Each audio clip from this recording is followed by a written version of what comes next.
Welcome back to another fire episode of Heartland Huddle, Chiefs, Lions, and NFL Talk. I'm Eric, alongside my co-host Xavier.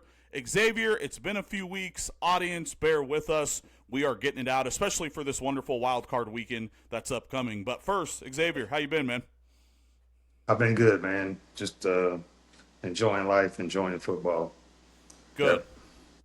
Yeah. Yeah, man, that's the way to be. And speaking of football, of course, wild card weekend on the way. But before we dive into that, I of course want to go back and kind of review a little bit over the past few weeks and sort of recap a little bit there. But before I forget, of course, like and subscribe to our podcast. Like I said, I'm Eric. That's Xavier. This is the Heartland Huddle, Chiefs, Lions, and NFL Talk. You can catch us every week on our YouTube channel. You can search at Heartland NFL Talk.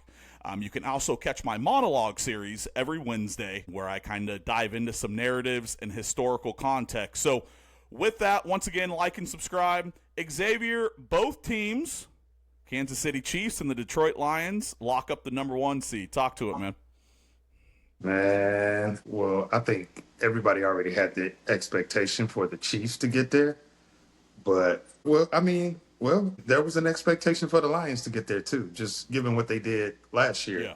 So it's been exciting. The only thing I didn't like about it is that we didn't stand alone. We had to fight all the way down to the end, which is cool, but we couldn't just get there on our own by ourselves. We had to fight it all the way down to the wire. It was exciting to watch. Defense depleted. Jerry Goff playing well. Running back duo, just Jahmyr Gibbs running well. David Montgomery be back for the divisional round. But all around exciting season. I was just mad that we couldn't stand alone. The Vikings was right there with us neck and neck. Yeah, well, I'm glad you said that. And first time in NFL history, 4 teams or more had 14-plus wins. So it had been such a long time since the Lions, of course, have been relevant. But the last 2 years that they have been, the Vikings have been right there. You sort of thought with Aaron Rodgers leaving the division and going to the Jets, the Packers' reign was kind of over. Jordan Love has come in and obviously provided some good quarterback play for the Packers. And then, of course, like you said, you've got a Sam Darnold, a journeyman veteran, starting with Kevin O'Connell there in Minnesota, and all they do is rattle off 14 wins, pushing the Lions, of course, to, like you said, Week 18, and that they got it done. That's where I want to start, man. I was impressed. I just want to start out by saying I've been harsh on the Lions this year, particularly on this podcast, give you a lot of hell, especially that quarterback position. But what I will say, man, you alluded to it, all the injuries, I was impressed this past Sunday, giving up 9 points to, I would argue, outside of the Commanders, one of the hottest teams the last few weeks. That Vikings team, of course, with 14 wins. I thought for as banged up as your guys' defense is, Aiden Hutchinson, I thought that you guys, of course, played extremely well. You guys blitzed Aaron Glenn Aaron Glenn blitzed Sam Darnold all night, had some missed throws. So I was just impressed. And then you move to the offensive side of the ball, and that's just what it's going to have to be, is what it sort of looks like, is Detroit outscoring their opponents, which we know they can. Yeah, I totally agree with you. Detroit has been that team where the offense is going to score. The defense just became so depleted, man, and they had to figure out ways to win games. Taking it back to the Buffalo game, Buffalo scored every single drive. Couldn't stop Josh Allen for nothing. Take it to San Fran, they almost scored every single drive thanks to Kirby Joseph, with the 2 interceptions. Yeah, so Aaron Glenn sitting down, digging deeper, getting smarter at the right time, figuring out, putting a hell of a game plan together right there at the end for Minnesota. It was so good to watch because, of course, everybody doubted the Lions, just given the defense. So now keep that same energy going into this divisional round and to the NFC Championship. Keep that same energy, be smart, get your matchups aligned right, and I think they'll be all right. Yeah, I mean, going back through some of it, right? Just some of the, me, I like my numbers and my stats. Going back through it, of course, Aaron Glenn and that defense pressured Sam Darnold blitz 60% of the time, which is outrageous, right? But it worked. And and they got pressure on him and hurried him 42% of those dropbacks. So, I mean, it was obviously a calculated game plan, defensive scheme by Aaron Glenn. Hey, he said, look, we're banged up. Maybe we don't have some of the guys on the back end. Maybe we need to simulate some pressure because our defensive line is banged up, and it worked. I thought there were 3 instances, of course, that because of the pressure, Sam Darnold missed a wide-open, anticipatory type of throw to Justin Jefferson. And I thought when you miss 3 touchdown throws, clearly that's 21 points off the board, and that could have swayed that game. So kudos to Aaron Glenn and the defense. It's a defense that had given up the previous 3 weeks. You gave up 34 to Green Bay, 48 to Buffalo, 34 to Chicago, and then, of course, 34 to San Francisco. And that was 17 Chicago. That was 17 Chicago. And then you come in against the Vikings and you only give up 9. So yeah, if you can get that lets you know. Yeah, go ahead. Yeah. And I was going to say, that lets you know how smart they got. Like, he sat down, he really looked at it and was like, we got to figure these matchups out. And they figured them out. So that lets you know right there and it gives the fans, too, the fan base, I myself included, more confidence in believing that they're going to, you know what I'm saying, be okay in the playoffs because they just showed you how smart they can be. Aaron Glenn showed you how smart he can be when it's time for it, when the pressure is put on. You know what I'm saying? Right when people thought that you wasn't going to be able to do it, they did it. And he said it a few weeks ago, you know, bringing in the guys, the practice squad guys and stuff like that. And he was like, once we show you how to do it and you get the swing of it, he was like, it's not hard to do. You just have to do it a couple times. And once you get it, you got it. And they showed that they got it. You know, all of the practice squad guys, the 3rd string, 4th string guys getting 3 or 4 games under their belt. It showed that they had those games under their belt and they were ready. Yeah, and I hear you on that. Now, where I will push back, I'm not going to lie, where I will push back is when you zoom out and you look at the bigger context of the playoffs, right? And you look at the AFC side and you look at specifically that NFC side. Detroit with the 1 seed, they get the bye. That was a great game plan against Sam Darnold and the Vikings. However, I think that game plan can work throughout the entirety of the NFC playoffs because I'm not scared. Right, when I'm looking at Detroit, when I'm looking at their team, when I'm looking at Detroit's offense that is one of the best in NFL history, quite frankly, I sit there and say, okay, they'll probably play Minnesota or the Buccaneers in that divisional round. Baker Mayfield's been awesome in the limited playoff games, but I still trust, of course, Detroit to beat either one of those teams in 2 weeks. And then you look at the NFC Championship round, we're probably looking at Philadelphia. And Philadelphia is a complete team. I like Jalen Hurts. I think he's okay. I think he's a bit overrated, but that's another discussion. But I love Saquon, of course, that offensive line, and their defense has played well. However, I still pick Detroit in that game, even with the banged-up defense, because of Detroit's, of course, juggernaut offense. And I think Aaron Glenn can also blitz the heck out of Jalen Hurts. I think he can blitz the heck out of Darnold or Baker Mayfield again and get away with it. However, when you get to that Super Bowl, we all know you're probably going to be playing one of the 3. Patrick Mahomes, Josh Allen, or Lamar Jackson. And what makes me nervous is that if or when the Lions get to that point in the Super Bowl, that having that banged-up defense, sending that pressure, Josh Allen and Patrick Mahomes are the 2 best quarterbacks against blitzing and pressure in the NFL. And so now you're back to this zone concept. Now you're trying to limit those guys. You're not getting as much pressure because of the injuries, and it could get hectic there. So that's like I said, I think the game plan that Glenn did against against the Vikings this past week works for the NFC side of things. That Super Bowl, I'm a little nervous with it. Yeah, I agree with you. I'll push back a little bit with that. I think that scheme worked specifically for that game. Could it work against some other teams in the NFC? Maybe, yeah. I think the matchups, just sitting down like he did with Minnesota and just finding the matchups, his corners and safeties with their tight ends and wide receivers. You could do something similar, but I don't think you do it the exact same way because, like I said, it gives the opponents a chance to prepare for that and figure out a way to eat you alive with that. Some people are smart enough to beat it, some aren't. But I think it could work to a certain point, maybe. You know what I mean? Yeah. But I just don't think that I don't think you carry that all the way through. I think as you learn who your opponent is, like next week, we don't know exactly who it's going to be yet. But once you learn who that opponent is, they'll figure out a plan for that specific opponent. Then once it gets to the NFC Championship, they'll figure out. But you're right, though, when they get to them AFC teams, Lamar Jackson, Josh Allen, Patrick Mahomes, Yeah. man, you just got to, I don't know, you just got to be more detailed. You got to be more precise. You got to do more studying. You got to watch for weaknesses. You got to watch for strengths. You got to know, you got to know the injuries. You got to know everybody's soft spots. You got to be way, way, way more in depth, way more in detail. But I think if the Lions were to make it to the Super Bowl, which I believe they can, it's going to be a healthy task. But I think it's something that they can handle, regardless of who they playing, though. Yeah.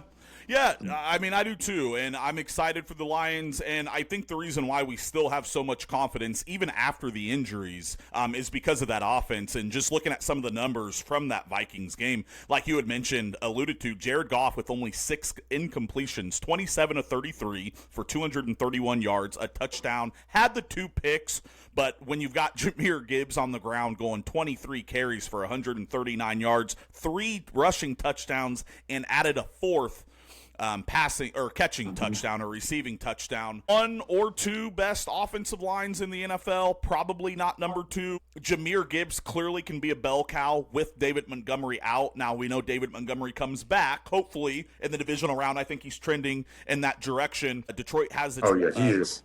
Yeah, Detroit has its 2-headed monster back. Amon-Ra, obviously the number 1 third down threat in the entire NFL. He had 6 catches for 77 yards. So once again, it was just getting the band together, right? And Detroit goes in, and they put up 31 points when they needed it, number 1 seed on the line, and so that inspires confidence in me going into the playoffs as well. So it's just going to be one of those efforts to where, hey, Jared Goff, don't turn the ball over, feed your running backs, play action passes, get your offensive line, let them carry you, and then defense, buckle up and hold on, get us a couple of stops, maybe a turnover, and we're going to be home free. I think that's the formula going into the playoffs. So, Yeah, and I absolutely. noticed something about Jared Goff. When he locks in, he locks in. You can see it in his face. He Although he does. keeps the same straight face, whether he throws a touchdown or whether he throws an interception. But you can still tell when he's locked in, he's zoned out.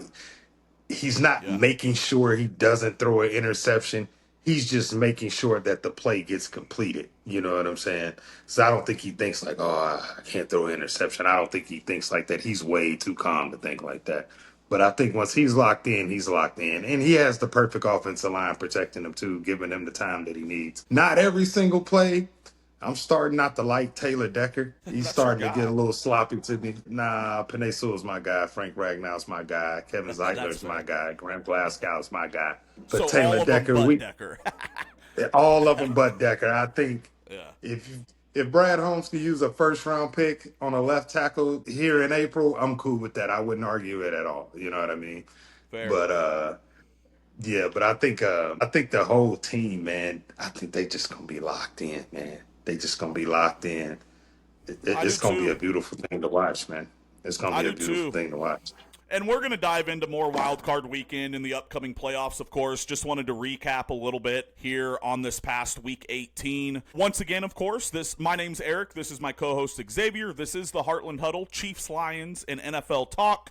You can catch us every week on our YouTube channel at Heartland NFL Talk. You can catch my monologue series every Wednesday as well. So I wanted to flip the coin a little bit. This is called Chiefs, Lions, and NFL Talk. So let's flip it to that side a little bit. Not much to talk about, right? I had warned our audience in the early weeks of this season that, hey guys, this is a 2-man band podcast, but gonna be a little boring on the Kansas City front. Why? because we wrapped up the 1 seed and home field advantage through the playoffs to the Arrowhead Invitational, a.k.a. the AFC Championship game on Christmas. What was that, 2.5 weeks ago? What'd you get for Christmas, X? I got a 1 seed and a home field advantage. What'd you get? Not that.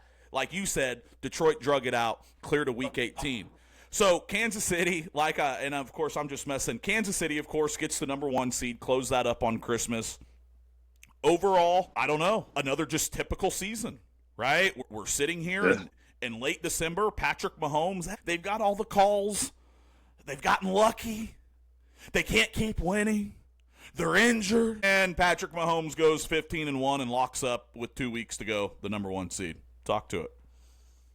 Yeah, I mean, I think when you say not a lot to talk about, I think it's just football fans and the fan base of the Chiefs they've grown accustomed to that since he's been there. Yeah. You're expected to make it that far, especially with everybody being healthy, or with at least him being healthy, which he's been every single year. I think he's played every single game, unless, maybe has he missed a game or two in his career? Well, I yes, don't think he yes. No, in his career, yes. This season, no. Yeah, yeah. Well, I mean, they missed the last game, but that's because they rested everybody or whatever. Rested But the starters. I think you grew accustomed to seeing that. You know it's gonna happen. Long as Andy Reid is there, long as you got Patrick Mahomes, long as the defense is at its best, you pretty much know. That's why it's a norm. It's, you know what I'm saying, in Kansas City, it's truly a normal thing, and which is good. And I think I think that's why it was so easy for people to pick Detroit, because they kept seeing them get better and better and better every year, and that's why everybody had them as a Super Bowl pick coming out of the NFC. Yeah. So we're getting to that point, but we just need the Super Bowls to go with it. But back to the Chiefs, though, yeah, it's what we used to seeing out of the Chiefs. I mean, that's what they do. Absolutely, and I'm glad you brought the point up about resting our starters in Week 18. The internet the last 2 weeks has just been absolutely trolling the Chiefs, and when I say the internet, I mean the Cincinnati Bengals, formerly known as Twitter fan base, Facebook, Instagram, TikTok, wherever you look at your sports content, YouTube. Cincinnati, oh my gosh, they're resting their starters. We have an opportunity to get into the playoffs if the Chiefs beat the Denver Broncos. We don't give up. You know what? This is a family show. This is a family podcast. I'm not going to say that. But what I am going to say, the most asinine take I've ever heard from an opposing fan base. It is not our job, Kansas City, to get you guys into the playoffs. It is your job to win games so your record reflects and you get the reward in the regular season of making it to the postseason. The fact that we're supposed to play and risk injury to our players just so Cincinnati has an opportunity to get into the postseason is crazy to me. And that's all it's been is the last 2 weeks. Oh, it's a black eye on the NFL. It's a stain. Andy Reid, it's an abomination. Horrible take. Horrible. And let's not forget, X, the only thing that Cincinnati, if they did make it into the playoffs, Miami won their game. The Chiefs had to beat the Broncos. The Chiefs lost to the Broncos, of course. But if Cincinnati does sneak into the playoffs, all they've done is earn the right to play Buffalo in Western New York, to possibly then play the Chiefs. Yeah, in the divisional round game. They would have lost. So that's what I'm saying. Everybody talking about, oh, they didn't want the Bengals in the playoffs, this and that. We ain't scared of nobody. Travis Kelce came out this week, by the way, and pretty much said, and I quote, we'll play them in the effing Walmart parking lot. Right? Yeah, and the Bengals, they lost a lot of games early. Exactly. They lost a lot of games early in the season. They defense didn't start coming along until the last 5 or 6 games of the season. That's what I'm saying. But at that point, it was too late. That's what I'm saying. It's too late. It's their job to make it into the postseason based on their own merit. Yeah. Not that you need all this help, of course, at the end of the season. Horrible take. Yeah, the only defensive player they got is the Hendricks kid. Is his name Hendrickson, the D tackle? the defensive end. Here's the other part of Trey Hendricks. He only led the NFL Trey in Hendricks. sacks. Here's the crazy part. Cincinnati fans. You guys couldn't get into the playoffs. You had a guy who has just as good or almost better stats than Lamar Jackson and Josh Allen, the two guys who are going to finish 1 and 2 in the MVP race, respectively. Vegas odds have flipped to Lamar Jackson, by the way, as of today. Number 2, Joe Burrow throws for over 4,000 yards and 40 tutties. Number 2, you have the best wide receiver in football statistically this year. I'll go Justin Jefferson and then Jamar Chase, number 2. But Jamar Chase wins the Triple Crown. And then you have the NFL sacks leader in Trey Hendrickson. So you have you have the best wide receiver in football and a top 3 quarterback in football. And you couldn't make it into the playoffs. But, of course, somehow it's Kansas City's fault. Yeah, that's all Cincinnati. Like I say, they struggled so bad at the beginning of the season. And I think Joe Burrow was having wrist issues, too, at the beginning of the season for, like, the first half of the season. He was still having wrist issues. But, yeah, that's their problem. Yeah, I think that's just stone cold hate. You know what I'm saying? People gonna always do that. You know what I'm saying? They're gonna always do that. Chiefs aren't scared to play anybody. We're fine. Like I said, we have a practice game in the divisional round. Whoever we play, Chargers, Texans, whomever, we'll kill and we'll practice. And then that's a practice for our one game to play to get to the Super Bowl. So the Chiefs in the season on a 6-game win streak, obviously minus the loss where they're resting their starters in Week 18 to Denver. They enter, of course, the AFC playoffs as the number 1 seed, a first-round bye, as with the Lions. And overall, I think that's a good segue into Wild Card Weekend, X. It seems like the Lions and the Chiefs, they're on this collision course. And let me tell you, bud, I hope we get it. I hope we get a Kansas City and Detroit Super Bowl. But first, let's go to that Wild Card Weekend. What are some intriguing matchups that you're thinking for this weekend? I'll give you a couple. You know, one thing that I'm looking at is that Buffalo-Denver game this weekend. Yeah. What are some intriguing matchups you're seeing? I want to say the Baltimore and Pittsburgh game and the Green Bay and Philly game, but I think we both know how those games are going to end up. So, matter of fact, we could just go down the list. Yeah, okay, let's start here. Let's start here. Kicking off 3:30 on Saturday, we got Chargers at the Texans. CJ Stroud, sophomore season, bit of a slump, lost a couple of wide receivers, namely Nico Collins for a stint of games, Stephon Diggs, and then Tank Dell with that gruesome knee injury against Kansas City. So the Justin Herbert and the Chargers and Jim Harbaugh march into Houston on Saturday. Who you got? Chargers, Texans. Man, I mean, the better team is the Chargers.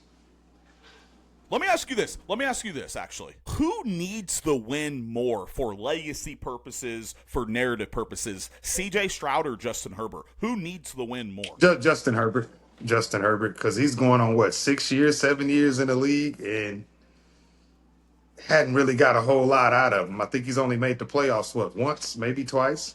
Yeah. Since he's been in the league. And I would say Justin Herbert. One of those lost that 27-0 lead against the Jaguars. Yeah, against Jacksonville. Yeah, I would say Justin Herbert. CJ Stroud, this is only his second year. He got plenty of time. I'll give it to, and, the Chargers got Jim Harbaugh, too, so, which he's doing a hell of a job. He came in first season, went 11-6, you know what I'm saying? Can't be mad at that. On his first season back, but hey, he's one of those legendary head coaches. You know what I'm saying? Been in the game for a long time. But I would say the Chargers needed more, and I think I'm gonna pick Houston to win, though. Wow, going with the home team. By the way, Houston. Yeah, I think I'm gonna pick Houston to win. Houston's favored by, excuse me. Houston's a home underdog. The Chargers are favored by a field goal, favored by 3 on the road in the wild card. Mm-hmm. You're rolling with Houston for the upset, quote unquote. Yeah. Okay. I'll give it to Houston. I'd say Houston by 7. I say they win by 7. I'm going to go, okay, good pick. I'm going to go Chargers, and for those reasons, I agree with you on the Justin Herbert take. I think Justin Herbert say what you will, and you can attribute it to whatever reason you want, but I think Justin Herbert oftentimes gets a pass because of his talent. But doesn't look that his production isn't scrutinized enough. If this was Patrick Mahomes, if this was Lamar, which Lamar already gets grilled for his playoffs performances, but Justin Herbert, man, I think he throws a very pretty ball. I think Justin Herbert's incredibly talented. Everybody talks about, oh, he's a guy who can roll out and throw a 60-yard dot to a wide receiver, and he's got the arm talent and all of that. All of that's true, with the exception of it doesn't translate to wins, right? And so for those reasons, because we talk about him like he's the second coming of Peyton Manning, only without the MVPs, without the wins, without the playoff success, I think he needs it more. I'll cut him a little bit of, not to cut you, I'll cut him a little bit of slack. I think they need a better left tackle, a better right tackle. They got two. They just got two. They got Joe Alt, rookie, and they have Slater. Rashawn Slater. They're both Pro Bowlers. And they need a running game. They need a running game. That's really what they need. But to the defensive side of the ball, and this is what I was going to say, the last hurrah, Joey Bosa, Derwin James, Khalil Mack, Jim Harbaugh, Justin Herbert. They got pieces on defense, but they don't play like they got those pieces on defense. Exactly. They've got overpriced stars, and that's the frustrating part. Now, the reason why I picked the Chargers is because I trust Jim Harbaugh, who clearly has had NFL success. He's played in the Super Bowl against his brother. We know all that. So I trust the coach over sophomore DeMeco Ryans.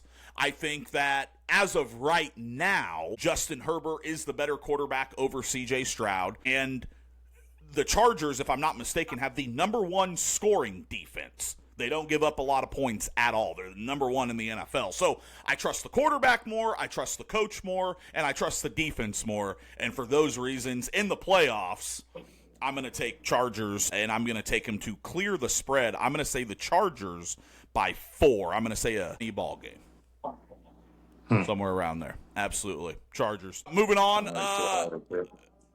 Moving on. You got Steelers-Ravens. Steelers go into Baltimore, of course. And they flip-flop that Week 18, right? If the Steelers would have won, they would have been the 3 seed and won that AFC North. Baltimore would have been in that 5 or 6 spot. But because the Steelers lost, Baltimore obviously won. They clinched that 3 seed and the AFC North. So they ended up with the home wild card game against the Steelers. The Steelers going to Baltimore, 9.5-point underdogs. Wow. I agree with that. I'm taking Baltimore. I think Baltimore blow them out. I think it's just going to be, I think it's going to be belt to ass for sure. That's just what I think. And it's only because of Russell Wilson. They've lost last 5 games? Last 4 out of 5 games or something like that? Like, you can't go into the playoffs like that. Yeah, bad vibes, you know what I'm saying? bad momentum. Yeah, he just looks lost out there. I think it's going to be a blowout. I think Baltimore wins by 15 or more. That's what I think. I don't know what the exact score is going to be, but I think they're going to win by 15 or more. I think that's a terrible take. I think that's one of your worst takes on this show and podcast so far. And the reason why I say that, Xavier, my wonderful co-host, is because it's a third divisional matchup game. And we all know they call that division the AFC North what? The black and blue division because of how physical Don't mean nothing to me. That means nothing to me. That means nothing to me. I was just looking at them losing 5 games in a row toward the end of the season. It doesn't mean anything to you when your entire city of Detroit and head coach talks about biting off kneecaps and slapping people on the ass and grit, and we're going to play our starters in meaningless games because that's who we are. Black and blue doesn't mean anything to you? Okay. Anywho. So, even if we had to see Minnesota for a third time, don't bother me now. Good attitude. Good. I'll take them over. Like I'll take them over. I'll take them over anybody in the NFC. We just beat them again. Simple as that.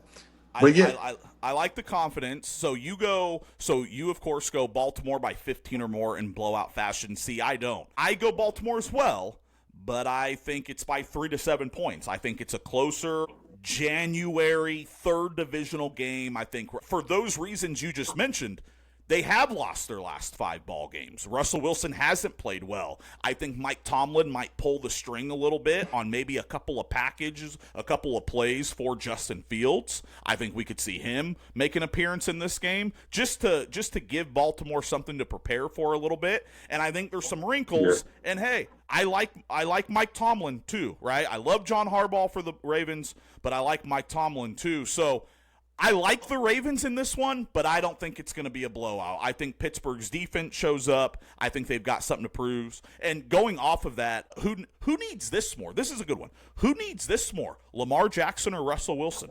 Must win. Lamar Jackson. Really? Lamar Jackson. Yeah, and I say that he's been league MVP twice. But whenever you get I think all quarterbacks that's been MVP has a Super Bowl. He needed to go along with them MVPs he got. You're going to keep winning these MVPs, but you're going to keep choking in the AFC Championship games or just choking in the playoffs, period. So I say Lamar Jackson needed. Russell Wilson's been there, done that already, got his Super Bowl. Let's be honest, nobody cares about Russell Wilson anymore. This is about Lamar Jackson. Okay. Twofold. That's just me. Twofolds to that. Number one, I find that really interesting. I find that an interesting take from you, Xavier, and here's why. Because every time we've said on this podcast or have had personal conversations, you have been the knight in shining armor coming to Lamar's defense. Every time. Every time I try to scrutinize or criticize Lamar Jackson, especially his playoff performances, you get in all a tussle about it. But here we are now. No. I think Lamar Jackson brings you a shit show when the game is on the line, or when he watches Patrick Mahomes walk on the field. It's like he takes all of his confidence and he go throw it in the nearest trash can that he can find. And you could see it at the beginning of the game that he's going to lose the game. He does it every time. Every single time he does it. So he needs it more. That's why listening to, I don't want to say their name, listen to a show earlier, they even said it. He has to get over that hump. I know I'm not the only person that see that shit. Like, bro, stop doing that. Yeah. Stop doing that. So let me ask you this. What makes you think, is it just because it's Russell Wilson, they lost their last 5 games? What makes you think that he's not going to do it in the wild card round and have the same type of performance? He may surprise me. I'm cool with it because I like George Pickens. That's my guy. But, he's just not the guy that people want to see. Nobody wants to see Russell Wilson, man. Nobody's talking about him. Only reason why we're talking about him is because he's on Pittsburgh. Any other team, nobody would be talking about him. It's about Lamar Jackson. Lamar Jackson is the superstar. At one point, Russell Wilson was a superstar.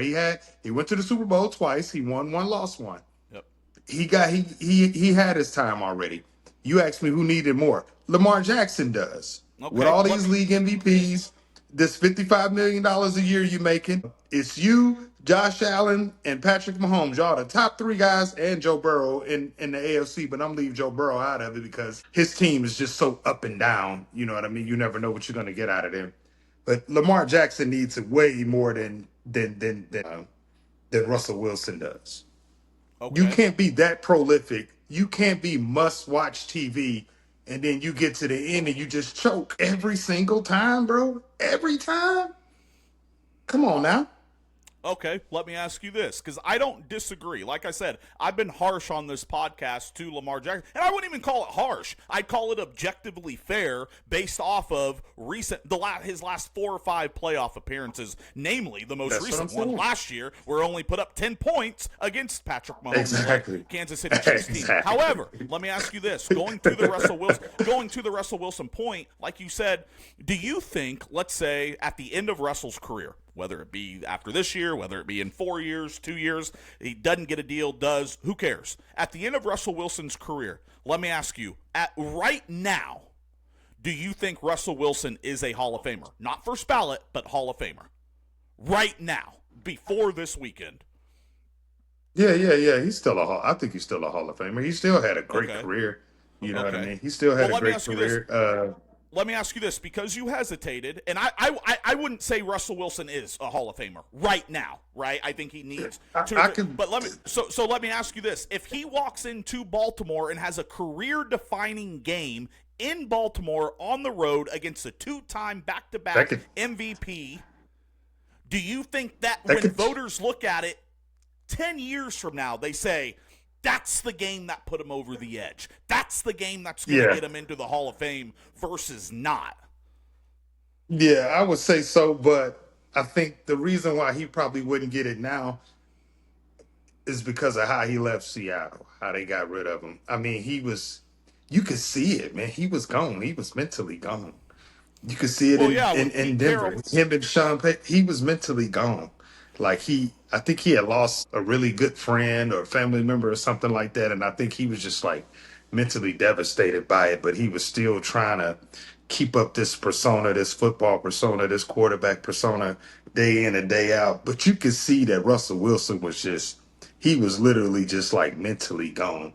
And for that reason, his Hall of Fame qualifications may be very, very low, but can he get it back with going into Baltimore tomorrow night and winning that game? Yeah, he would have to have a hell of a performance, Yeah, but 300 plus yards, so you that's where know. I pose you. That's But where I pose you. So for those reasons is why I actually think Russell Wilson needs it more. And here's why. Here's why. Because one, that Hall of Fame at the end of his career, I think this could be one of those career defining moments that puts him over the top. But two, what's the Steelers' game plan after this year for quarterback? Do you go to Justin Fields? Do you draft somebody? Do you this or that? Do you stick with Russell Wilson? And if you do, for how long? Do you give him a Baker Mayfield type of contract, 3 years, $100 million? So for that reason, I think Russell Wilson needs it more for his own personal career. If he goes in and lays another egg, loses 6 straight ball games to end Pittsburgh's season,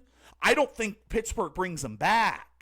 Right, but if he goes in, he proves he beats Baltimore in a primetime tilt in Baltimore, wild card Lamar Jackson.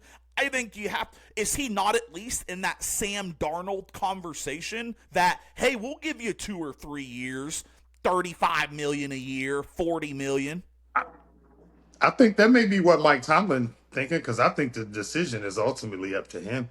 Sure. If he if he could beat Baltimore, I'm pretty sure Mike Tomlin has it in the back of his mind. If you just win me one of these playoff games, I'll give you another 2 years.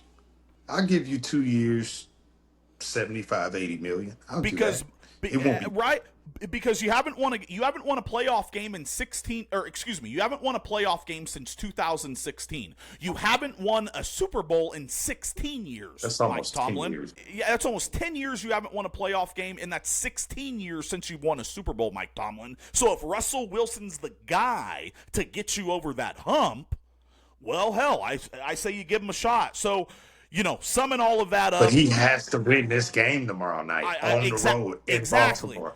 So for that reason is why I would say that Russell Wilson needs it more. However, I don't disagree about your Lamar Jackson sentiment, because there's nobody who's been harsher on Lamar Jackson or has critiqued him more than I. And so for legacy purposes, for Lamar's, I would say, own psyche, he needs to get over the hump. However, for own career right now, Lamar's obviously way younger than Russell Wilson and things like that as well. So Lamar has a bit more time. Okay, moving on. So we both have Baltimore. We both like Baltimore in that game. I think it's close. You think it's a 15-plus point blowout. We shall see. Moving on to the Sunday slate up at noon, the upstart Denver Broncos and the rookie Bo Nix walk into Western New York to Buffalo as 9.5-point underdogs on the road. Who you like? Who you got? What intrigues you? Man, I love me some Bo Nix. I enjoyed his rookie year. He's nice, man. He's gonna be there for a long time. I think they got them a quarterback. He's nice. Sean He's Payton. really, really nice. Yeah.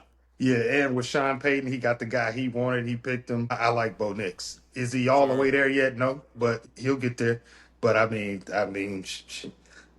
Buffalo will definitely win that game. By how much, I don't know, but they'll win. Will Bo Nix put some points up? Will he have Josh Allen over there working hard every drive he come out on the field? Yeah, he will.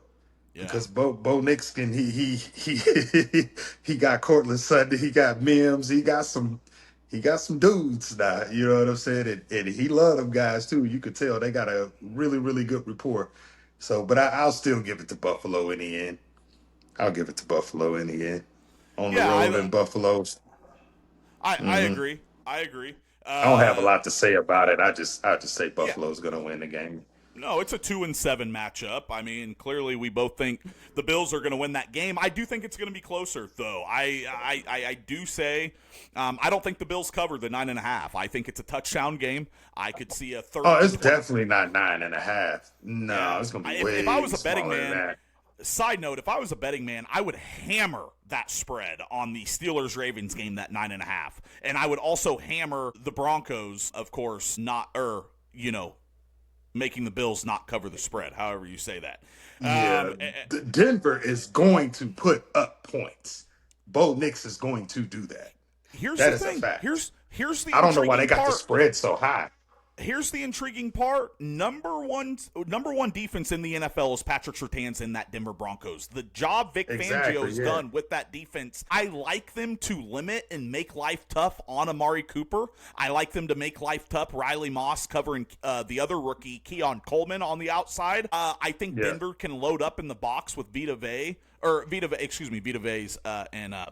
That's Tampa. Tampa Bay, excuse me. I forget the nose guard's name for Denver. But I like them loading up on the box for James Cook as well. And then, of course, on those third down scrambles and dynamic plays that Josh Allen makes, you just got to hope you survive in advance. But I like it to be a lower scoring affair. It looks like the total points is 47.5, right? So 47.5, you're looking at, they're maybe saying if it's a 9.5, they're maybe saying it's like a 27-19 game or 17 game, something around there, 27-17, whatever that is, right? Yeah, I don't see that. 27-20, somewhere around there. See that. Yeah, so I would hammer that line, but I do like Buffalo. Moving on to your side of the bracket, the NFC again, of course. We've got the Green Bay Packers, Jordan Love marching into Philadelphia, the 2 seed there, taking on Philly. Philly finished 14-3, the Packers at 11-6. Who you like? What you got? Philly 100%. And I'm going to say something about Jordan Love. Jordan Love is not an elite quarterback. Wow. He's not. He's just not. Shocker that you have that take as a Detroit fan, but go ahead. No, he's good, but he ain't great. And he showed you throughout the season that he's not great. But, yeah, easy game. Philly wins that one. Okay. Yeah. Well, I'm not going to say define elite because here's the thing. I'm not going to say Jordan Love's an elite quarterback. I think what Jordan Love got judged on was the second half of last season. He played poorly. Yeah, that wasn't enough for me. Exactly. And for a lot of people it wasn't. The Packers ended up giving him some cash off of that. But I think what we thought we were going to see the second half of last year Jordan Love all this year, and it hasn't been like that. And he's been okay, right? He's been okay. He's been okay. Exactly. He's been okay, and he's been serviceable. You was expecting that because you got your second year. You had all off season with this offense to get it right. You were supposed to come out the gate swing, and I actually thought our battle would have been a heavier battle with Green Bay opposed to Minnesota. You know what I'm saying? But you look at Green Bay, he has those games where you just see it where he just gives up. Like he just gives up. And if he thinks he lost the game, he gives up. You know what I mean? But he's not elite. He's good, but he's not great. You know what I'm saying? That's all I'm saying. He's not where they thought he was going to be. And I don't think he'll complete this contract, but he won't be there for the rest of his career. I'm going to say that about him. That's just me. I don't see it. But yeah, Philly takes this one. Whatever the spread is, I don't know. But 5.5. Philly will win this one. Yeah, Philly will win that. AJ Brown, Devontae Smith. No, what's the cornerback name from Green Bay? He's been out half the season. Jair Alexander, I think. Jair Alexander. He's not playing still. So, AJ Brown, Devontae Smith. They're gonna have a field day. Jalen Hurts. Jalen Hurts. Jalen Hurts. Saquon Barkley.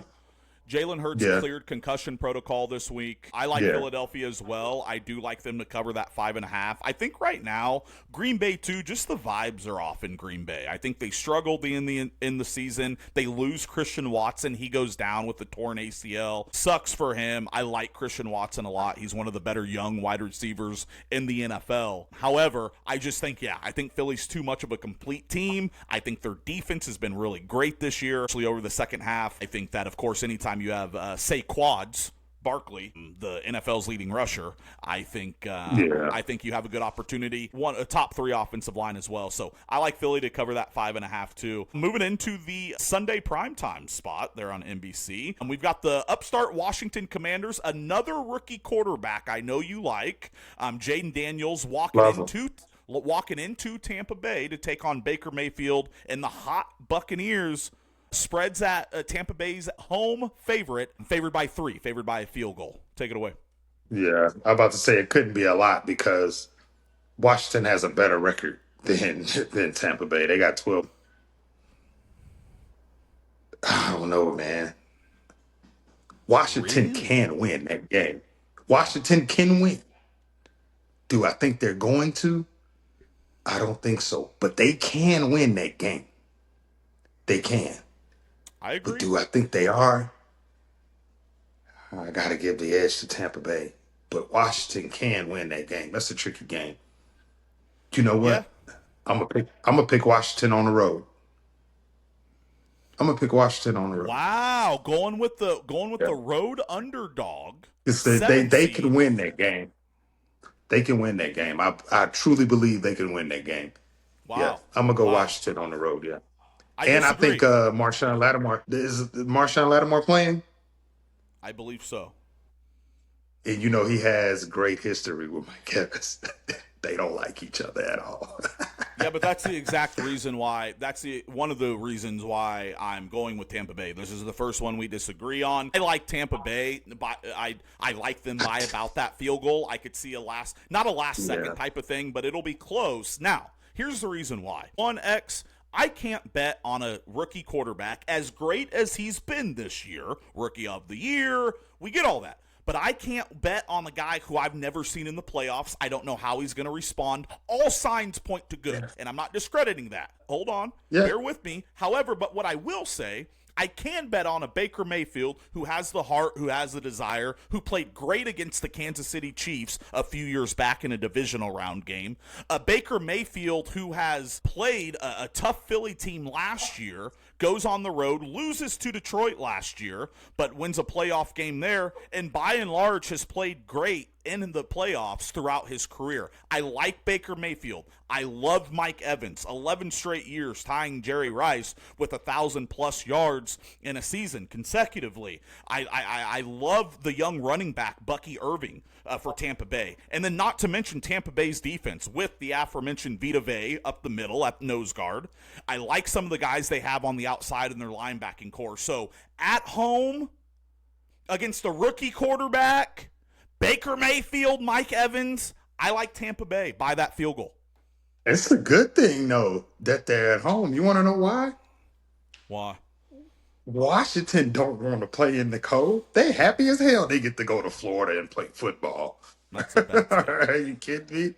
But anyways, last game, Rams, Vikings. I'm taking... Ooh, this is a big one for you. I don't care who wins. No, you do. Don't lie. You do care who wins. You don't want to see Matthew Stafford, Puka Nacua, and Cooper I don't Kupp care. No, again. I don't care. I really don't. Listen. I don't think you want to see the Vikings twice. Again. Okay.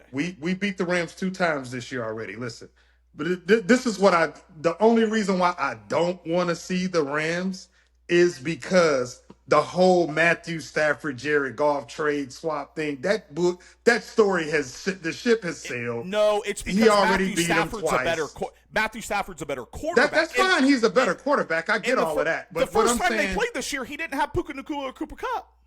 That doesn't matter. This is that what I'm does saying. matter. Personnel matters. Let me get out what I'm saying. The reason I'm saying it is because of the storyline shit to it. It happened already in the playoffs last year. We beat them. They came back to Detroit first game. We beat them. Who cares? The whole Matthew Stafford, Jared Goff swapping teams thing, that story is gone. It's dead. It was 4 years ago. Let's get over it.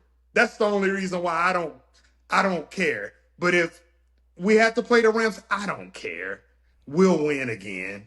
They defense cannot stop Detroit at all. We've shown them that they can't. The Vikings can't stop Detroit at all. We've shown it don't matter who wins the game. I don't care. But I just don't want the whole storyline to be Matthew Stafford back to Detroit. He done came back twice already and lost both times. Who cares? That's all I'm saying. I don't want to hear that story again. I want somebody else. I want a whole nother team that we ain't played before. I'll take Tampa Bay again over freaking Matthew Stafford again. I don't want to hear the whole Stafford Goff traded. They threw him off. They blew Goff. Man, that's a 4-year-old story now. Find something new to say. Find something new to say. That's all I'm saying. But go ahead. Oh, no, I'm glad you got that out. What I was going to say is the fact that, one, pretty defensive for a guy who doesn't care. Two, I don't. I just don't want to hear that storyline with the swap shit, the bite kneecap. And I get that. And that was 4 years ago. And I don't care either about that narrative. What I'm saying is the narrative, whatever national media, whatever local media, whatever podcasters you're talking about bringing up that narrative, I agree with you. I think it's actually irrelevant. What I'm actually talking is X's and O's, X. I'm talking game plans. I'm talking personnel. It don't matter. I'm talking the talent. Lions will beat either team. It does.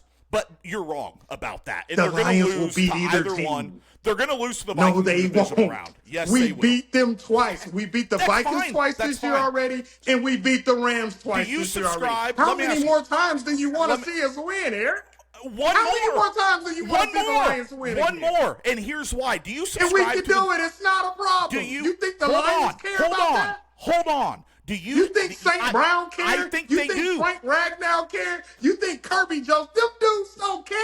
You got to talk for 5 minutes. Now it's my turn. Oh, we're going to lose if we got to play them a third time. No, nobody's thinking that, Eric.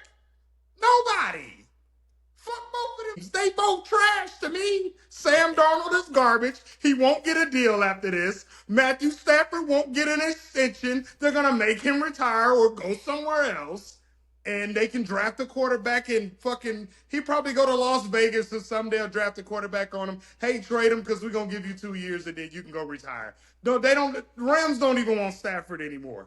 Like, I don't care about neither one of them teams. The Lions have beat both of those teams twice in 2024. They're done. Cooked. Go play somebody else. Go play Green Bay, Philly, somebody. The Lions don't care. It ain't a Lions fan in the world worried about playing neither one of them and losing that game. It ain't a soul nowhere thinking that. Now, you ain't even got to be a Lions fan. You're the only person I know thinking that. Is it my turn? I just want to know. I just want to know so our listeners, can listen to, instead of an illogical take, they can listen to somebody who's speaking relevant facts. And here's why, it's not an illogical take, man. We beat the Rams twice. Last year. Let me ask you a question. If we have to do it a third time, let me ask you a question. Do you subscribe to the fact that it is tough to beat a team 3 times in a row? No. Okay. Fair. And that's fine. I appreciate your answer. Thank you. Now, here's why I disagree with that. Because I think there's a psychological effect. Xavier, I do think that Minnesota is talented enough. If we were talking about a Minnesota team that's just snuck into the playoffs and this and that, Detroit had beat them twice, they're gonna play them again in the playoffs, and where I knew that the Vikings don't have any talent to really compete at all, then I'm with you. But what I saw in Week 18 to close up the season, like I said, we said it at the top of the show, I was impressed by the Lions. I was impressed by their showing. However, when I watch football games, I do look at some nuances. I saw Sam Darnold miss 3 touchdown throws to Justin Jefferson. I saw some turnovers. I saw some indecisions. I saw Jordan Addison open twice in the end zone that Sam Darnold just flat out did not hit. Now, credit to Detroit's defense. Before you go off the deep end again, credit to Detroit's defense. However, do you not think that going into a divisional round matchup that Brian Flores, that Kevin O'Connell, they don't think that of course Aaron Glenn's going to bring the pressure again, and you don't think that Kevin O'Connell Sam Darnold doesn't know that here they come, there's going to be that.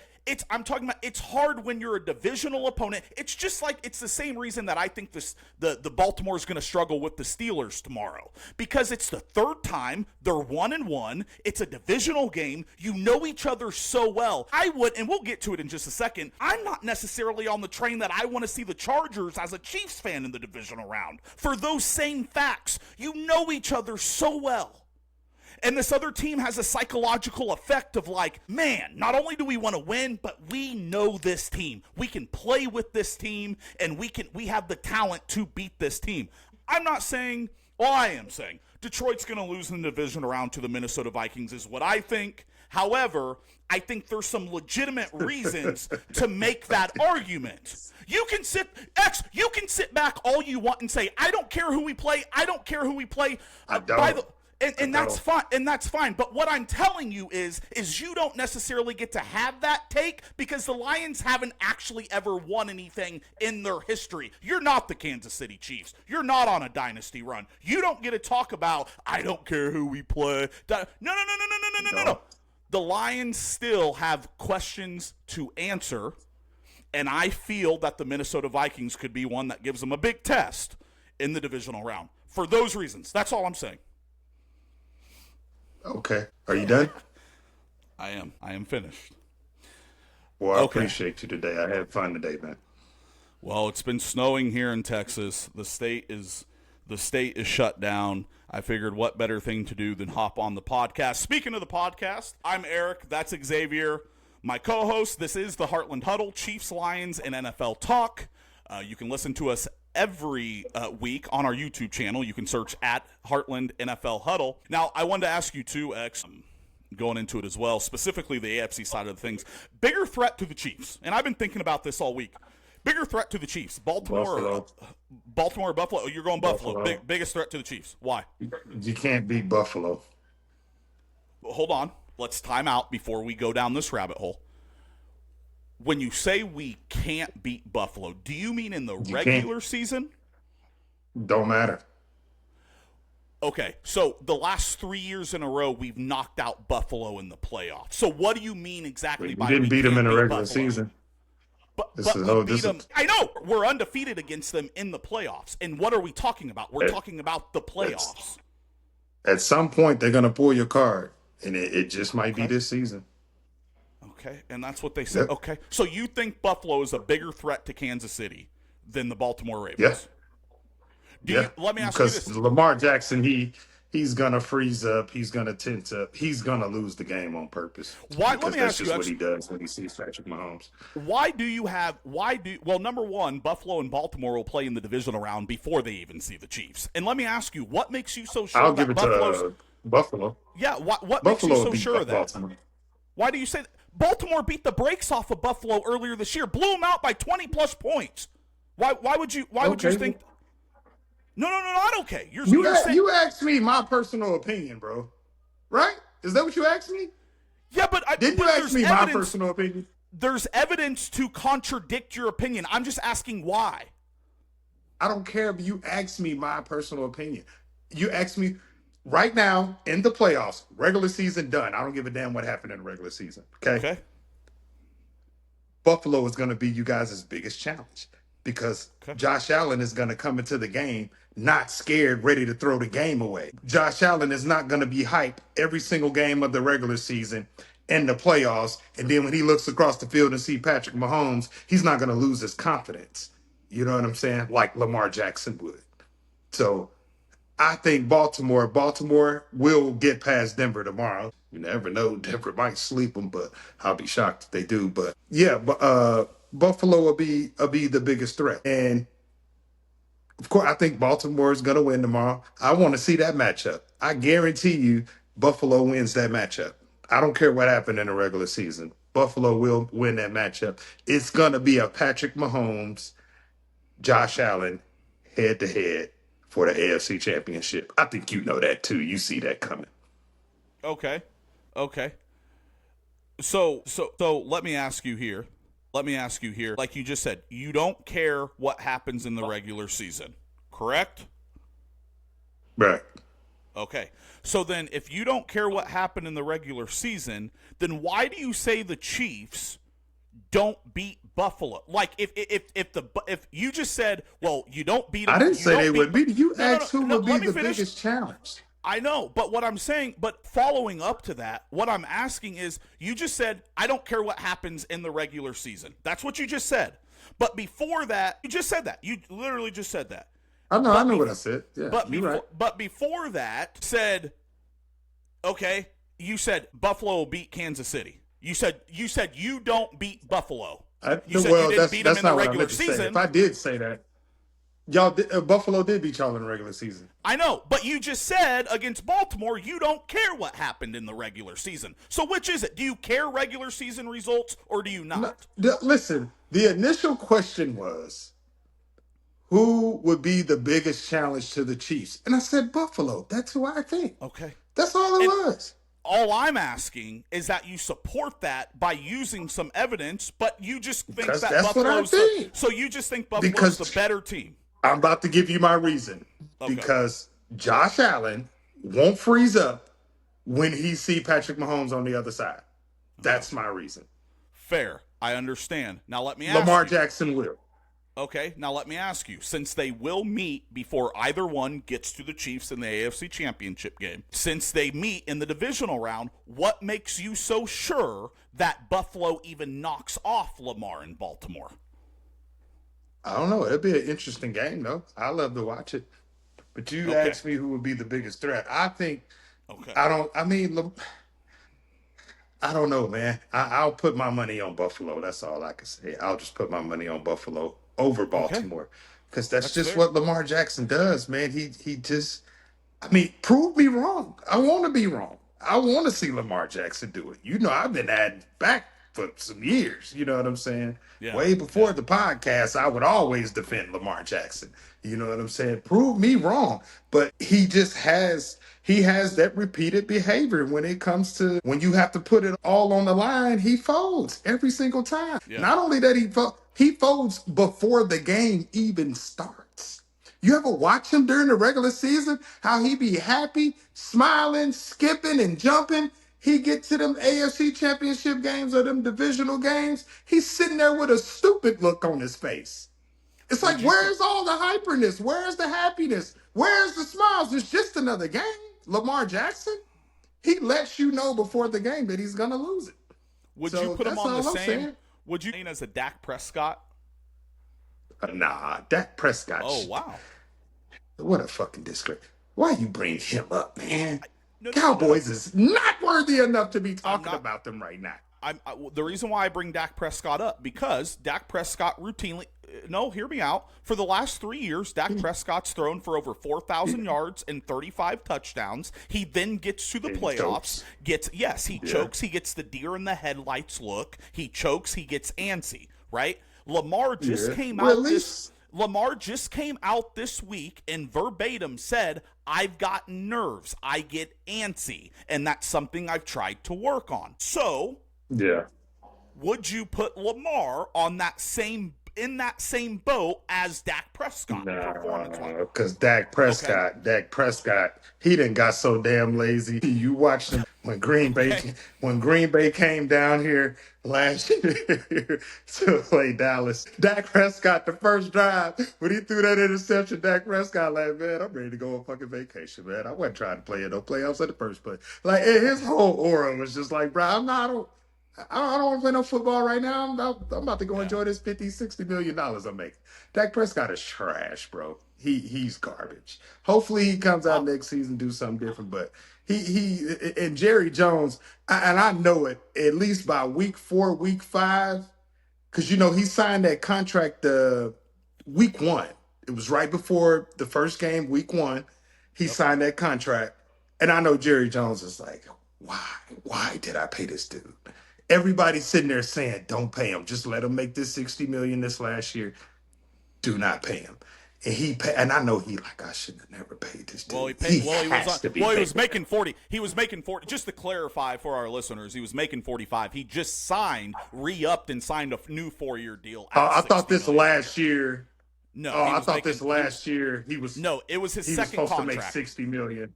He had his rookie contract. He played 4 years. Then he played this last 4-year contract at 45, and then he just re-upped. They renewed it for $60 million. Okay, so you're right. It overlaps $60 million. But yes, he just re-upped for another 4-year deal. And so, yeah, but what I'm saying, I thought the last year of that 4-year they might have deal, tore up. He was supposed to make $60 million of it. Yeah, they extended. They were supposed to make 45. They tore it up. Yeah. You're right. You're right. Yeah, I'm following you. But you're right. He was just so ready to go on vacation. I don't know. Prescott, he shouldn't even be spoken amongst quarterbacks. I was just a guy who does really well in the regular season and then struggles in the postseason.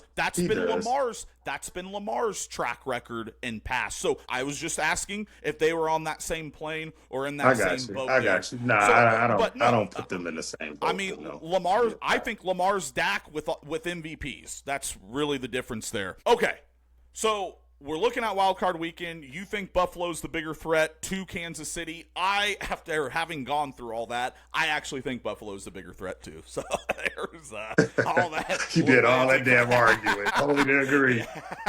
So I actually think that Buffalo is. Hey, by the way, listeners, we are actually friends on this podcast. Xavier and I have known each other for about a little over 5 years now. So we're brothers. That's my guy right there. So if you think we're ever getting at each other, it's mainly because I'm right in winning the argument and X is losing and he gets angry. But anyway, we are friends. We are best buds. That's my guy.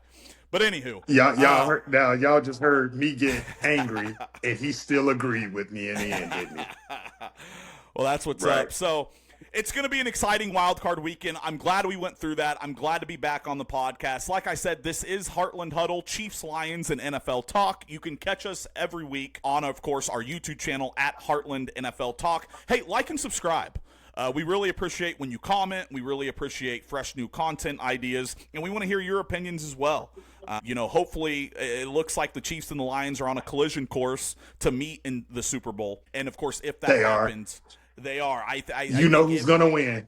You know who's going to win if it happens, Eric. Comment in the chat who you think would win a Chiefs-Lions Super Bowl, please, because I want to read them off to Xavier and have a good count. Clearly saying that the Kansas City Chiefs would win. It's a no doubters. But with that, like and subscribe to us. Make sure you guys are following us. Like I said, hit us up in the chat. If they do meet in the Super Bowl, Xavier and I are going to have a little surprise for you guys, something that we can all do and collaborate on for that Super Bowl Sunday. But with that, I like where we're at. Great wild card weekend coming up. 1 seeds, Chiefs, Lions, no better time for this podcast. And with that, I think we're good. Any last words there? Nah, man. Everybody have a good weekend of watching football. We'll see you next week. Have a good weekend of watching football. Happy New Year, everybody. We will talk soon. We're out.